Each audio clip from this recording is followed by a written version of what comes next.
চলচ্চিত্রের সবচেয়ে জনপ্রিয় একজন অভিনেতা, যিনি দীর্ঘদিন যাবৎ মান্না, জসিম এদের মতন জনপ্রিয় সব শিল্পীর সাথে অভিনয় করেছেন, সেই আমাদের শাহী ভাই। উনি আজকে এই নববর্ষের দিনে একটি অভিনয় করে দেখালেন। থাকুন, সুখে থাকুন, শান্তিতে থাকুন, সুস্থ থাকুন। আল্লাহ হাফেজ। আল্লাহ হাফেজ। মান্না ভাইয়ের কথা আর বলবেন না। মান্না ভাইয়ের সাথে আমার একটা জুটি ছিল এবং মান্না ভাই যেমন লাগে আপনার আমাকে হাতে ধইরা পাহাড়ে উঠাইছে, তারপরে পাহাড় থেকে মনে করে ছেড়ে দিচ্ছে, কারণ উনি নাই। আমি দিশাহারা হয়ে গেছি। তখন এই দুঃখে আমি বিদেশেও পাড়ি দিয়েছিলাম, যেহেতু মান্না নাই।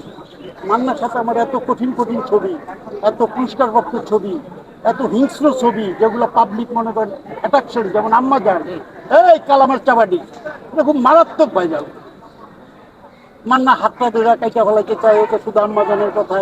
এই এখন আর মান্না করে প্লিজ, আমরা বলে শেষ করতে পারবো না ভাই। আমার 40 বছরের কেরিয়ার, এটা বলে মান্না ভাইয়ের কথা, জসিম ভাইয়ের কথা, এই দুজনের কথা বলে আমি শেষ করতে পারবো না।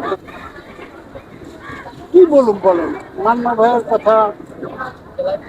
আমার মান্না ভাইয়ের সাথে প্রায় 30-35টা ছবি করেছি এবং তার মধ্যে মেবি 18টা এবং 19টা ছবি মনে করেন যে একদম ভাইরাল। মান্না ভাইয়ের সাথে যে ছবিগুলো আমি করেছি, কাজী হাতের ছেলে মারুফের সাথে যে ছবিগুলো করেছি, ওই ছবিগুলো একদম মোটামুটি ভাইরাল। ওই ছবিগুলোর ডায়লগগুলো পাবলিকের মুখে মুখে এখন থাকে। মান্না ভাই, আপনি ভালো থাকুন মান্না ভাই। মান্না ভাইয়ের একটা স্মৃতি বলি আমি, আর্থিক সহযোগিতা। একদিন মান্না ভাইয়ের গীতাঞ্জলিতে আমি গেলাম, তখন আমার খুব প্রচুর ঘাম। তখন মান্না ভাই দূরের থেকে সে আমাকে দেখছে। মান্না ভাইয়ের রুমটা এরকম ছিল, যেমন একটা রুম, কিন্তু লাস্টের রুম হইল সে, এবং কে তার অফিসে ঢুকে কে বাইরে হয় সেটা দেখে, কিন্তু যারা ঢুকে তারা মান্না ভাইকে দেখে না। তা আমি ঢুকছি, ঢুকে মান্না ভাইয়ের ভাই পান্না আমার কইতেছে, সাই ভাই কেমন আছেন? আমি আসসালাম। সাই ভাই কি খাবেন, চা কফি খাবেন না চা খাবেন? পরে আমি মান্না ভাই ভিতরে আমি বসলাম।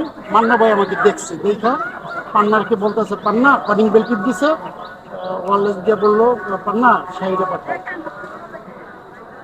সে আমাকে দেখছে, আমি কিন্তু তাকে দেখিনি। ভিতরে ঢুকছি, ঢোকার পরে আমাকে বললো, কি শাহি, কি সমস্যা, কি এরকম ঘামাইতেছো কি? আমি বললাম যে ভাই আমি একটু সমস্যায় পড়ছি।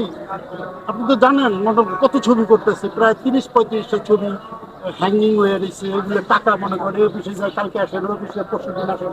আমি হতাশ হয়ে গেছি, আমার এই মুহূর্তে 10,000 টাকার মতো লাগবে, কিন্তু একদম স্টেপ। পরে আমি এখন কথা বললাম, আমি বললাম সে ক্যাশির থেকেও না, সে মানিব্যাগ থেকে প্রায় 14 না 15টা 500 টাকার নোট তুমি হাতটা বাড়াইয়া ওকে, কালকে শুটিং আছে না, হবে বিকেলে, আমি সেটে আছি। আমি আর কোনো তার সাথে আর তাকে সালামও দিলাম না, আর এত ইমোশনাল হয়ে গেলাম যে আমি কিচ্ছু দিতে পারলাম না তাকে। এই আইসা বললাম, এই স্মৃতিটা মনে করেন আমার বাবার সাথে আমি শেয়ার করছি। এই স্মৃতিটা আমার বাবার সাথে আমি শেয়ার করছি, আমার মার সাথে আমি শেয়ার করছি।